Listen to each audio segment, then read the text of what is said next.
America മുഴുവൻ ഇപ്പോൾ അക്ഷരാർത്ഥത്തിൽ കത്തിയെരിയുകയാണ്. കാലിഫോർണിയയിലെ ജനങ്ങൾ കുറച്ചു ദിവസങ്ങളായി അഭിമുഖീകരിക്കുന്നത് നൂറ്റാണ്ടിലെ തന്നെ ഏറ്റവും വലിയ കാട്ടുതീയാണെന്ന് പറയാം. ഇതിനോടകം തന്നെ 26 പേരോളം കൊല്ലപ്പെട്ടുവെന്നാണ് പുറത്തുവരുന്ന വിവരങ്ങൾ സൂചിപ്പിക്കുന്നത്. അഗ്നിരക്ഷാ സേനാംഗങ്ങൾ ഉൾപ്പെടെ നൂറുകണക്കിന് ആളുകൾക്ക് പൊള്ളലേൽക്കുകയും ചെയ്തിട്ടുണ്ട്.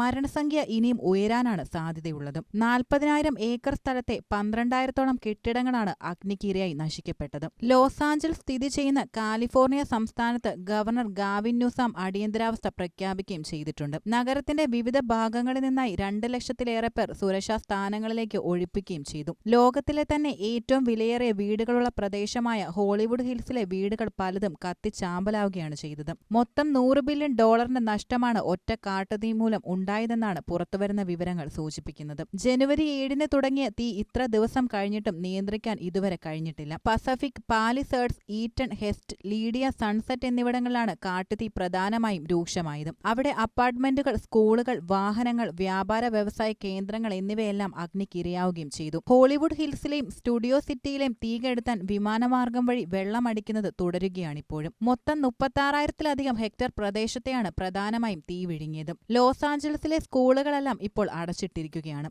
അമേരിക്കയുടെ ചരിത്രത്തിലെ തന്നെ ഏറ്റവും വലിയ പ്രകൃതി ദുരന്തമാണ് ഈ സംഭവിച്ചിരിക്കുന്നതെന്നതിൽ യാതൊരുവിധ സംശയവുമില്ല.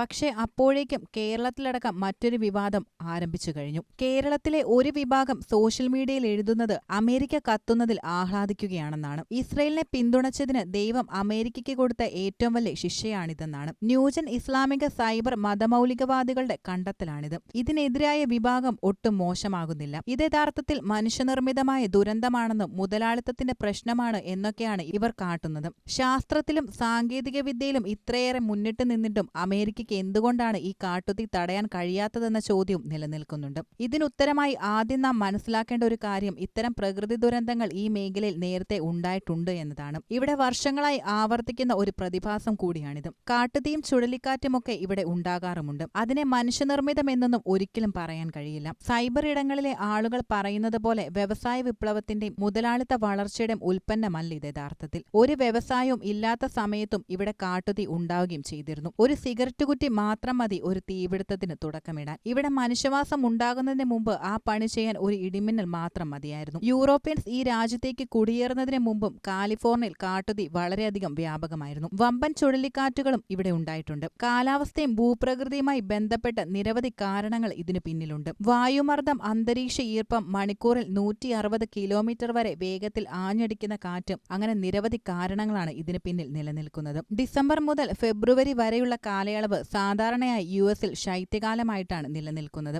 മെയ് മാസങ്ങളിലാണ് സാധാരണയായി ഇവിടെ കൂടുതലും കാട്ടുതീ ഉണ്ടാവുന്നതും. വെസ്റ്റേൺ ഫയർ ചീഫ്സ് അസോസിയേഷൻ പറയുന്നത് പ്രകാരം സാധാരണ കാട്ടുതീ സംഭവിക്കുന്ന സമയത്തല്ല ഇപ്പോൾ കാട്ടുതീ ഉണ്ടായിരിക്കുന്നതെന്നാണ്. സാധാരണഗതിയിൽ മെയ് മുതൽ ഒക്ടോബർ, നവംബർ വരെയുള്ള സമയത്തായിരിക്കും തെക്കൻ കാലിഫോർണിയയിൽ കാട്ടുതീ പ്രധാനമായും ഉണ്ടാവുക. വർഷം തോറും ഇവിടെ കാട്ടുതീ പടരുന്നുണ്ടെങ്കിലും ഇത്രയേറെ ഭീകരമാകുന്നത് ഇതാദ്യമായിട്ടാണ്. കാലാവസ്ഥാ വ്യതിയാനമാണ് ഇതിന് പിന്നിലെ പ്രധാന പ്രശ്നമായി ശാസ്ത്രലോകം കാണുന്നതും. കഴിഞ്ഞ 1200 വർഷത്തിനിടയിലെ ഏറ്റവും വരണ്ട കാലാവസ്ഥയിലൂടെയാണ് അമേരിക്കയുടെ തെക്കു പടിഞ്ഞാറൻ മേഖലകൾ ഇപ്പോൾ കടന്നുപോയിക്കൊണ്ടിരിക്കുന്നത്. നീണ്ടകാലത്തെ വരണ്ട കാലാവസ്ഥയും കഴിഞ്ഞ 2 വർഷത്തെ ആർദ്രത കൂടിയ ശൈത്യകാലവുമാണ് ഇപ്പോഴത്തെ കാട്ടുതീയുടെ പ്രാഥമിക കാരണമായി വിലയിരുത്തപ്പെടുന്നതും. തീകെടുത്തൽ പ്രയാസമാക്കുന്നതിന് പിന്നിലെ കാരണവും വരണ്ട കാലാവസ്ഥയാണ്. 8 മാസമായി മഴ ലഭിക്കാത്തതിനാൽ ലോസ് ആഞ്ചൽസിൽ കാലാവസ്ഥ അത്രയും വരണ്ടതായിട്ടാണ് ഇപ്പോൾ നിലനിൽക്കുന്നത്. മഴയില്ലായ്മയും ഉണക്കമരങ്ങളുമാണ് തീ പടരാനുള്ള പ്രധാന കാരണവും. മാത്രമല്ല ഇതിനൊപ്പം മേഖലയിൽ ശക്തമായി വീശിയടിച്ച കാറ്റും തീ കൂടുതൽ ഇടങ്ങളിലേക്ക് പടരാൻ കാരണമായി. കേരളത്തിലെ പശ്ചിമഘട്ട മലനിരകൾ മൊത്തത്തിൽ ഉണങ്ങി നിൽക്കുകയും അവിടെ 160 കിലോമീറ്റർ വേഗതയിൽ ഒരു ചൂടുകാറ്റ് അടിക്കുകയും ചെയ്താൽ